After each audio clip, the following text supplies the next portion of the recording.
ऐ आदम, जन्नत में आराम से अपनी बीवी के साथ, हव्वा के साथ तुम रहो, जो चाहे खा लो, जो चाहे पी लो, जहां चाहे मौज मस्ती करो, लेकिन ऐ आदम है हव्वा, इस पेड़ के करीब न जाना, इस दरख्त के करीब न जाना। अल्लाह ने मना कर दिया एक पेड़ के बारे में, इस पेड़ के करीब न जाना। अब हमारा नौजवान क्या पूछता है, शेख साहब उस पेड़ का नाम क्या था, तुझे खाना है क्या? क्यों पूछता है? हमारी आदत है फजूल सवालात करने की, जिस सवाल का कोई मकसद नहीं वो सवाल करते हैं। आदम अलैहिस्सलाम को अल्लाह ताला ने एक पेड़ के करीब जाने से मना किया। पेड़ किस चीज का था, इसका क्या मतलब है? अल्लाह ने पेड़ का नाम नहीं लिया है, हमें जानने की जरूरत भी नहीं। अल्लाह ने कहा आदम ऐ हव्वा, इस पेड़ के करीब न जाना, अगर जाओगे फतकूना मिनज़ ज़ालिमीन, तो तुम जालिमों में से हो जाओगे। फ़अज़ल्लहुमुश्शैतानु अन्हा फ़अख़रजहुमा मिम्मा काना फ़ी। शैतान ने हमारे बाप आदम को और हमारी माँ हव्वा को, दोनों को बहका दिया। अवाम में ये बात भी मशहूर है कि इब्लीस ने हजरत हव्वा को बहकाया और हजरत हव्वा ने आदम को बहकाया। ये गलत बात है, ये कुरान के खिलाफ बात है। कुरान कह रहा है दोनों को बहकाया, दोनों की कॉमन गलती थी, सिर्फ हव्वा की गलती नहीं थी, ये आदम की भी गलती थी, ये हजरत हव्वा की भी गलती थी। अच्छा, शैतान ने ऐसे ही डायरेक्ट जाकर नहीं बहका दिया, शैतान दोस्त बन के आया, शैतान हमदर्द बन के आया और कहा ऐ आदम ऐ हव्वा, मैं तुमको एक पेड़ के बारे में बताता हूं, उस पेड़ के फल को अगर तुम खा लोगे, ऐ आदम ऐ हव्वा, तुम हमेशा हमेश के लिए जन्नत में रहोगे, हमेशा हमेश के लिए तुम जन्नत में रहोगे या फरिश्ते बन जाओगे। गौर करो, शैतान हमारे बाप आदम को बहका भी रहा है, तो क्या कह के बहका रहा है? अंतकूना मलकैनी, ऐ आदम ऐ हव्वा, इस पेड़ को खा लो, तुम फरिश्ते बन जाओगे। आदम अलैहिस्सलाम को ये ना समझ में आया कि अल्लाह ताला ने मेरा मकाम तो ये बनाया कि जब मुझे पैदा किया तो फरिश्तों को हुक्म दिया कि आदम के आगे सजदा करो, और शैतान मुझसे कह रहा है ऐ आदम, तो इस पेड़ को खा जाओ तो तुम फरिश्ते बन जाओगे और हमेशा हमेशा जन्नत में रहोगे। अल्लाह ने उससे बड़ा मकाम दिया था, लेकिन शैतान ने ऐसी पट्टी पढ़ाई कि हमारे बाप आदम को समझ में नहीं आया। पता ये चला मेरे भाई, हम उसी आदम की औलाद हैं और हम भी शैतान के आगे बेबस हो जाते हैं और कमजोर पड़ जाते हैं और अक्सर शैतान की चालों में आ जाते हैं। और ये भी पता चला शैतान दुश्मन बनकर के नहीं आता, शैतान दोस्त बनकर के आता है। वक़ासमहुमा इन्नी लकुमा लमिनन नासिहीन, शैतान ने कसम खाई, कहा आदम मैं कसम खाता हूं अल्लाह की, मैं तुम्हारा भला चाहता हूं, मैं तुम्हारा बुरा नहीं चाहता।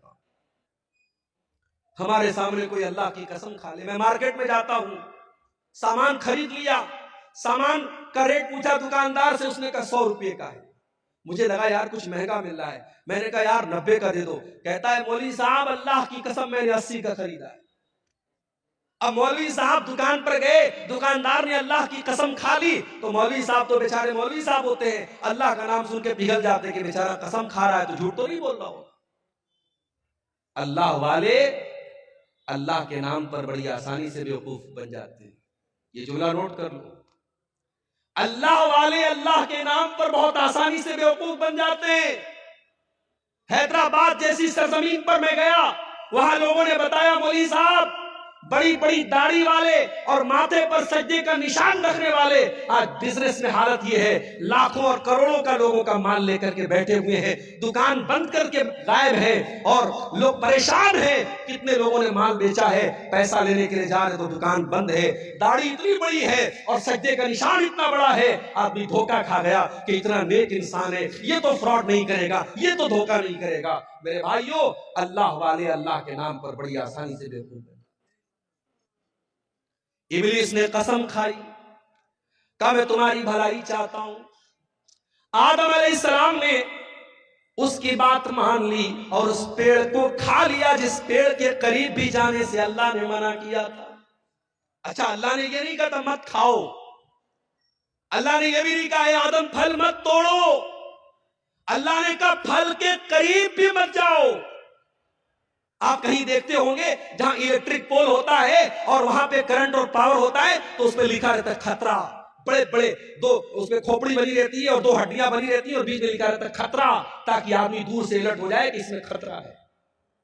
जिस गुनाह के बारे में अल्लाह कह दे करीब मत जाओ, उसके करीब भी नहीं जाना चाहिए। मेरे नौजवान साथियों, आज समाज में जिनाकारी और बदकारी आम होती चली जा रही है और आज मोबाइल का इस्तेमाल जिनाकारी के एक आले के तौर पर हो रहा है। आज मोबाइल पर होने वाली एक चैटिंग कहां पर जाके खत्म होती है कोई नहीं जानता। आज कितने जिना के वाकयात हुए जिसकी शुरुआत एक मिस कॉल से होती है, एक रॉन्ग नंबर से आई हुई कॉल से होती है, एक गलत नंबर से आए हुए मैसेज से होती है। मेरे प्यारे भाइयों, इसीलिए अल्लाह कुरान में जब जिना का नाम लेता है तो ये नहीं कहता है कि जिना मत करो, अल्लाह फरमाता है वला तक़रबुज़्ज़िना इन्नहु काना फ़ाहिशतन व साअ सबीला। मेरे बंदो, तुम जिना के करीब भी न जाना, ये बड़ा गंदा काम है। अल्लाह ने करीब भी जाने से, और इसीलिए मर्दों से कहा गया जब चलो रास्ते में तो अपनी निगाहों को झुका कर चलो। औरतों से कहा गया जब घर से निकलो तो पर्दे में निकलो। अपने घर में अपने भाई के सामने, अपने बाप के सामने, अपने महरम रिश्तेदार के सामने भी औरत से कहा गया वलियज़रिबना बिखुमुरिहिन्ना अला जुयूबिहिन्ना, अपने दुपट्टे को अपने सीने पर रखो, अपने सीने को खुला मत रखो। क्यों मेरे भाई? इसलिए कि कुरान हमें ज़िना के करीब भी जाने से मना करता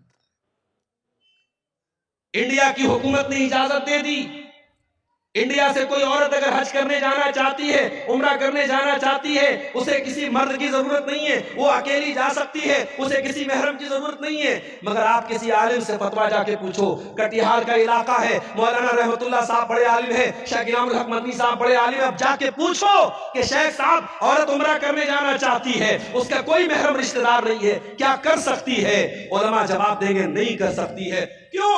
आज के दौर में कोई पुराने जमाने की तरह सफर नहीं हो रहा है, घोड़े पे सफर नहीं हो रहा है, ऊंट पे सफर नहीं हो रहा है, फ्लाइट का सफर है। बाप डोगरा और कलकत्ता से आप फ्लाइट पकड़े और डायरेक्ट आप सऊदी अरब पहुंच जाए, रियाद पहुंच जाए, 4 घंटे में आप सऊदी अरब पहुंच जाए। आज के दौर में तो कोई खतरा नहीं है। मगर उलमा जवाब यही देंगे कि ये कुरान, ये नबी का हुक्म है, ये शरीयत का हुक्म है, हमें इसमें मंतिक नहीं लगाना है, हमें इसमें लॉजिक नहीं लगाना है। औरत को अगर उम्रा करना है, हज करना है, तो उसका कोई महरम रिश्तेदार होना चाहिए या उसका शौहर होना चाहिए। मेरे प्यारे साथियों, क्यों इस्लाम ने ये हुक्म दिया? इसलिए कि इस्लाम जिना के करीब भी जाने से हमें मना। अल्लाह ने कहा था आदम तुम इस पेड़ के करीब भी ना जाना। शैतान ने बहकाया और आदम अलैहिस्सलाम ने और उनकी बीवी हव्वा ने, दोनों ने उस पेड़ को खा लिया, उसके फल को खा लिया। अब जैसे ही दोनों ने फल को खाया, कुरान क्या कहता है? फलम्मा ज़ाक़ा शजरत बदत लहुमा सौआतुहुमा व तफ़िका यख़सिफ़ानी अलैहिमा मिन वरक़िल जन्ना। दोनों ने जब उस पेड़ को खा लिया तो दोनों के बदन से कपड़े उतर गए और दोनों नंगे हो गए। हमारे बाप आदम भी नंगे हो गए, हमारी माँ हव्वा भी नंगी हो गई। हाय हाय। अब जैसे नंगे हुए, अच्छा इसका मतलब कि जन्नत में कपड़ा था, इसका मतलब कि जन्नत में कपड़ा था, दोनों कपड़ा पहने हुए थे, कपड़े उतर गए, दोनों नंगे हो गए। अब नंगा रहना उनको पसंद नहीं है। कुरान कहता है दोनों अपने आप को कवर करने लगे, ढांपने लगे। जन्नत के जो पेड़ पौधे थे उसके पत्तों से अपनी शर्मगाह को ढांपने लगे। पता ये चला कि नंगा रहने वाला और नंगी रहने वाली औरत ये हजरत आदम की औलाद में से कहलाने की हकदार नहीं है। आदम का कल्चर ये नहीं है, ये हव्वा का कल्चर नहीं कि नंगा रहा जाए। आज चले जाओ, आपके इंडिया की बात कर रहा हूं, आप गोवा में चले जाओ, गोवा में चले जाओ, समंदर के बीच पर जवान जवान औरतें पूरे जिस्म को नंगा करके धूप खा रही है, और दुनिया कहती है साहब ये बड़े मॉडर्न लोग हैं, बड़े ये तरक्की याफ्ता लोग हैं। मैं थूकता हूं ऐसी तरक्की पर, मैं थूकता हूं ऐसी तहजीब पर, मैं थूकता हूं ऐसे कल्चर पर। ये आदम का कल्चर नहीं है, ये हव्वा का कल्चर नहीं है। मेरे बाप आदम और मेरी माँ हव्वा के बदन से जब कपड़ा उतरा, दोनों को शर्म महसूस हुई और दोनों ने अपनी शर्मगाह को कवर किया, अपने आप को कवर किया, अपने आप को ढांका।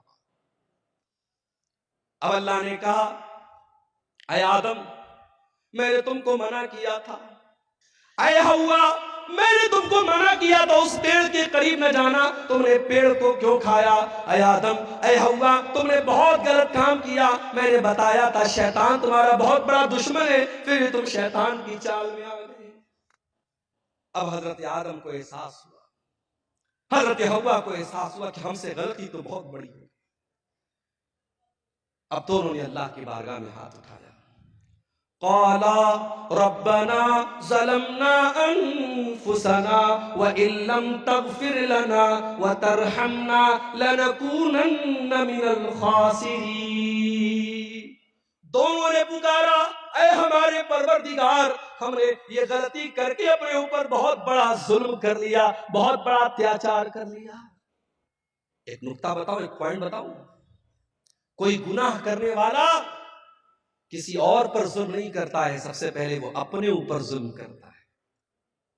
जो हराम काम करता है, जो जिना करता है, जो शराब पीता है, जो जुआ खेलता है, जो नमाज नहीं पढ़ता है, जो अल्लाह को नाराज करने वाला कोई भी काम करता है, वो सबसे पहले अपने ऊपर अत्याचार करता है, अपने आप को हलाकत में डालता है। हमारे बाप आदम की दुआ हमें ये सबक दे रही है, रब्बना ज़लमना अनफुसना, ऐ हमारे परवरदिगार हमने अपने जान के ऊपर जुल्म किया है, व इल्लम तग़फिर लना व तरहमना, और अल्लाह अगर तूने हमें माफ न किया और तूने हमको नहीं बख्शा, तूने हम पर रहम न किया, लनकूनन्न मिनल खासिरीन, ऐ अल्लाह हमसे ज्यादा खसारे वाला, हमसे ज्यादा नुकसान वाला कोई नहीं होगा।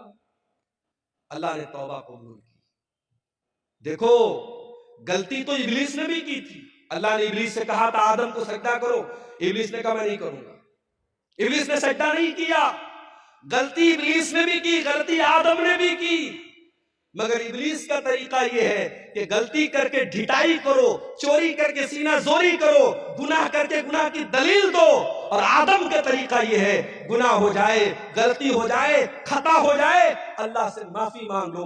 मेरे भाइयों, अब जो आदम की औलाद है, जो आदम से अपना रिश्ता जोड़ता है, उससे अगर कभी गुनाह हो जाए तो वो तौबा कर ले। इसीलिए अल्लाह के प्यारे नबी फरमाते हैं, कुल्लु बनी आदम खत्ताउन व खैरुल खत्ताइन अत्तवाबून। ऐ आदम की औलाद, तुम सब के सब गुनहगार हो, तुम सब के सब खताकार हो। आदम का हर बेटा खताकार है, हव्वा की हर बेटी खताकार है।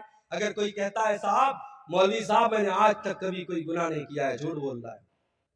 कोई ये दावा कर ही नहीं सकता उसने कभी कोई गुनाह नहीं किया। हर इंसान के दामन पे कुछ ना कुछ धब्बे जरूर है मेरे भाई। ये अलग बात है किसी के धब्बे नजर आते हैं और कोई चमकीला कपड़ा पहन के और व्हाइट कलर का कुर्ता पहन के और बेहतरीन टोपी लगा के निकलता है, उसका कपड़ा और उसका उजला कपड़ा उसके दामन के स्याह उसके कारनामों को छुपा लेता है, मगर दामन सबका गंदा है मेरे प्यारे भाइयों। अल्लाह के नबी कह रहे हैं आदम के तमाम बेटे खताकार हैं, लेकिन हाँ सबसे बेहतरीन खताकार वो है अत्तवाबून, जो खूब तौबा करता हो, जो खूब अल्लाह से माफी मांगता हो।